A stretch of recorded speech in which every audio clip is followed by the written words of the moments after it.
Oke, makasih Pak Hendro. Oke, sebelum kita membangun tangki septik, ada beberapa kegiatan yang harus kita lakukan, yaitu pengamatan ataupun pengukuran di lapangan. Ketersediaan lahan pasti menjadi faktor nantinya, karena nggak mungkin kita akan membangun sesuatu tapi lahannya tidak tersedia. Oke, terus lokasi jamban, kamar mandi, dan dapur. Ini tentu harus kita petakan di mana posisinya, nanti di mana nanti unit yang akan tangki septik yang akan kita bangun. Kalau seandainya kita nanti yang tadi sudah disampaikan Pak Endo, nanti sistemnya tercampur, berarti nanti juga akan kita tentukan juga di mana letak kamar mandinya dan letak dapurnya. Nanti di mana nanti akan kita bangun grass trapnya dan di mana nanti kontrolnya akan kita bangun dan di mana nanti akan kita letakkan tangki septiknya. Terus lokasi air bersih dan drainase ini menjadi hal juga yang harus kita perhatikan. Drainase adalah karena tadi itu dari gambar sebelumnya itu drainase adalah tempat menerimanya efluent dari tangki septik dan pengolahan lanjutan yang akan kita buang. Terus kondisi tanah dan muka air tanah ini menjadi faktor penentu juga. Ada tanah yang gampang, tanah yang labil, ada tanah yang stabil. Muka air tanah juga akan menjadi penentu juga. Nanti apakah unit pengolahan lanjutan yang akan kita gunakan? Kalau air tanah itu dangkal, tidak akan cocok kita pilih untuk unit pengolahan lanjutannya adalah sumur resapan atau bidang resapan. Mungkin akan kita pilih flow filter atau taman sanita. Terus perpipaan existing juga harus menjadi pertimbangan kita juga. Kadangkala kalau seandainya rumah tersebut udah punya jamban, tetapi beliau rumah tersebut langsung membuang air limbahnya ke saluran drainase sekitarnya, itu pasti nggak benar. Makanya nanti kita harus melihat di mana sih letak perpipaan existingnya, terus nanti bagaimana posisinya dan berapa sih kedalamannya. Itu harus menjadi pertimbangan kita juga. Yang pasti adalah sebelum kita melakukan pembangunan harus kita lakukan dulu pengukurannya. Baik itu panjangnya untuk kita menentukan berapa sih material yang akan kita gunakan. Terus berapa sih beda tingginya? Beda tinggi ini juga berhubungan dengan berapa sih galian yang akan kita buat gitu. Oke, setelah kita menentukan Mas ini, Adri, ya boleh Pak saya Dedi. potong ya? Boleh Pak, silakan Pak Dedi. Kita tuh kan sering kita rumah kita itu kan biasanya ada halaman depan, halaman belakang gitu ya. Ya, Nah benar. ini bagusnya diletakkan di depan atau belakang, Mas? Oke, kalau bagusnya adalah di bagian paling depan, Pak. Itu paling Depan. gampang, paling depan. Dan itu gampang juga nantinya, seandainya nanti salah satu perawatan kita adalah untuk penyedotan berkala. Makanya kalau Hmm. di depan itu lebih gampang sekali. Kalau di Oke. belakang sangat susah untuk perawatan ke depannya, Pak. Oke. Oke, kita lanjut ya, Pak. Ya, oke. Oke, sebelum kita membangun, tentu kita juga bisa minimal menghitung sederhana lah. Berapa sih Hmm. kapasitas dari tangki septik yang akan kita buat? Berapa sih panjang, lebar, dan tingginya? Hmm. Jadi dasarnya adalah kita tentukan juga dulu berapa sih jiwa yang akan menempati rumah tersebut gitu. Hmm. Terus berapa sih misalnya di sana akan ditempati oleh 5 orang, 5 orang. Terus kita hitung ini sistemnya terpisah atau tercampur. Hmm. Yang disampaikan Pak Endo tadi, kalau seandainya terpisah, berarti kan yang akan kita hitung adalah air untuk pengelontornya aja. Jadi pengelontor di jambannya aja. Itu yang harus kita tentukan. Biasanya itu antara 20 sampai 25 liter per orang per hari. Terus kita juga tentukan juga berapa sih rencana periode pengurasan yang akan kita desain. Misalnya 2 sampai 3 tahun atau 3 tahun kita tetapkan atau 2 tahun kita tetapkan. Terus berapa sih banyaknya lumpur yang akan dihasilkan dari orang per hari per tahunnya. Berkisar antara 30 liter per orang per tahun. Untuk sistem tangki septik ini kita mendesainnya waktu tinggal air limbah itu 2 sampai 3 hari. Makanya yang didapat kira-kira kalau untuk sistem terpisah ini kira-kira yang kita butuhkan itu panjangnya kisaran 1,1 meteran, lebarnya hanya 0,6 meter, terus tingginya 1,2, itu udah termasuk freeboardnya. 0,6 ini mungkin agak apa, kalau kita dikonstruksi in situ kita bangun secara di tempat itu mungkin 0,6 pas untuk apa, tapi sebaiknya adalah 0,75. Itu Ya. agak lebih gampang orang untuk bekerja, leluasa untuk bekerja di dalam tangki tersebut. Mas, sorry Mas, belum lanjut Ya, Mas. Jadi ini setelah hitung-hitungan rumit ini gitu lah. Terakhir ya kan Pak. ketemu nih sama Mas Indro nih, sama Mas Adi ini ya. Ya, Panjangnya 1 meter, lebarnya 0,6, tingginya tingginya 1,2. 1,2. Benar Nah ini Pak. tadi untuk berapa orang ya tadi ya? Untuk 5 orang Pak, untuk 5 lima orang. orang, ya untuk periode Ya, penyedotannya selama 2 tahun Pak. dua Yang tahun. mengolah hanya untuk apa black waternya aja. Ya, jadi ini yang terpisah ya Mas ya? Ini sistem terpisah, benar Pak. Ya, ya. Oke, Jadi kalau ini kalau pengalaman saya sih rata-rata digabung tuh Mas. oke Jadi digabung. Kalau ya digabung digabung pasti jadi lebih tambah sedikit kan kira-kira. ya lebih besar karena penggunaan air bersihnya pasti akan lebih banyak, tidak hanya pengelontor. Jadi kalau digabung pasti air mandi dan lainnya. Kalau untuk apa rata-rata penggunaan air bersih 150 liter per orang, jadi 80%-nya, 60-80%-nya akan menjadi air limbah. Jadi segitulah nanti Ya. dikali jumlah jiwa yang akan ditampung air limbahnya di tangki septik. Nah, tadi di video tadi kan juga disampaikan ya, Iya Pak. kedalamannya kalau bisa jangan 0,6 meter gitu. Itu maksudnya apa sih Mas? Iya Pak, itu terlalu apa? Pertama terlalu dangkal, terlalu pendek Pak, terlalu pendek. Oh, Ya proses apa pengendapan kita khawatirnya belum oke. mengendap dia udah keluar lagi Pak. Ya, ya, ya. Jadi Jadi prosesnya belum ada dia udah keluar.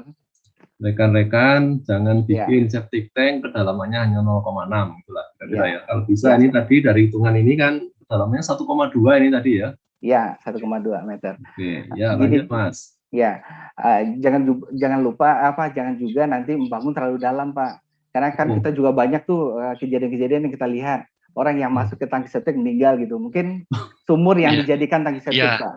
Dan Ya, ya, itu Jadi ya. bukan didesain untuk tangki septik sebenarnya, tapi sumur betul. dijadikan tangki septik. Ya, itu banyak itu Pak di daerah Jawa itu Pak. Oh, Sumur dijadikan tangki septik karena sumurnya sudah tidak mengeluarkan air malah dibalik jadi diisi Pak. Jadi ya, kreatif itu ini Mas berarti Mas. ya kita kenapa desain itu nggak terlalu dalam karena seandainya yang tadi kejadian tadi jadi orang yang masuk juga tidak berisiko tinggi. Terus satu lagi saat konstruksi penggalian kalau di tanah yang labil ini nggak ada risiko terhadap pekerja Pak. Jadi makanya membangun itu jangan terlalu dalam. Oke, Ya, kita lanjut ya Pak. lanjut.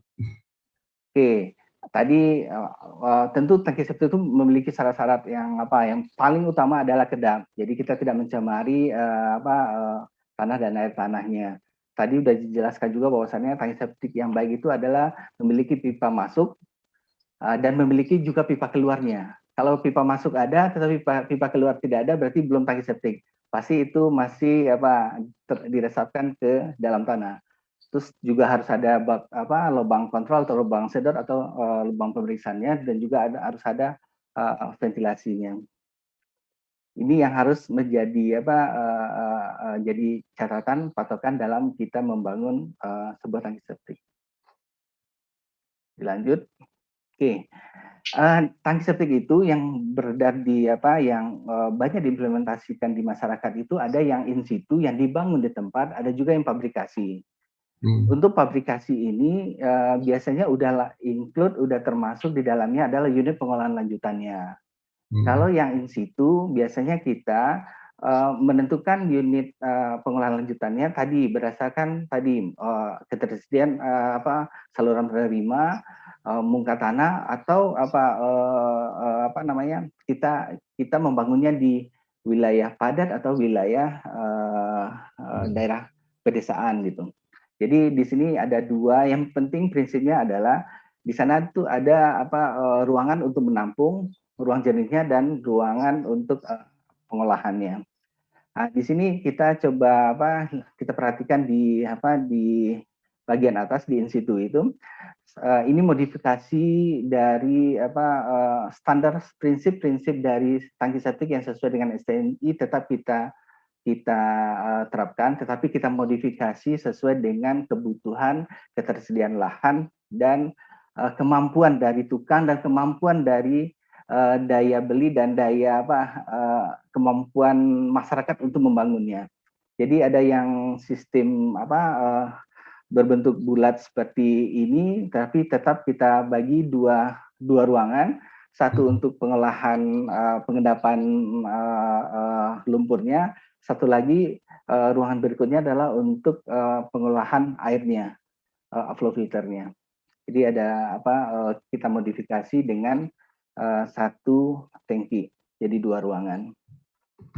Mas, Berikutnya, ya itu Pak. apa namanya, kalau kita suruh milih gitu ya, ya Pak. mana yang lebih bagus, tipe yang bulat apa yang kotak?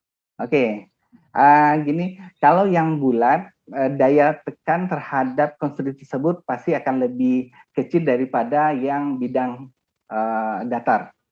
Makanya dari sisi tekanan terhadap konstruksi tersebut. Terus satu lagi, sebenarnya kalau yang lebih panjang lebih bagus sebenarnya Pak. Tapi karena di lapangan tersebut itu penempatan itu banyak, misalnya hanya punya space sedikit, tapi risiko terhadap tekanan terhadap konstruksi tersebut terlalu besar. Misalnya di samping kanan kiri ada bangunan. Terus kalau kita gali terlalu panjang, itu risiko terhadap rubuh, longsor atau tekanan terhadap konstruksi akan lebih besar. Makanya kita coba memilih model yang bulat. Gitu, Pak. Ini bulat ini biasanya pakai itu ya, bris beton gitu ya? Enggak, Pak. Enggak. Alhamdulillah sekarang itu banyak banyak pengusaha-pengusaha sanitasi yang beberapa tahun yang ke belakang ini udah mulai muncul. Mereka punya molding sendiri, Pak. Mereka udah punya molding.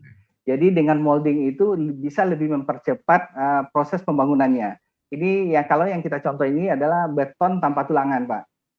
Beton tanpa tulangan. Makanya karena udah banyaknya para pengusaha ini punya molding tersebut, makanya kita sendiri ya punya cetakan sendiri. Jadi mereka udah punya modal lah. Nah, kita coba desainkan seperti ini. Oke, lanjut Mas. Ya, kalau yang yang flow filter ini ya, yang tadi syaratnya adalah harus ada saluran penerimanya. Ini bisa kita terapkan di air tanah tinggi. Oke. Berikutnya adalah ini yang untuk air tanah rendah, tangki septik dengan sumur resapan.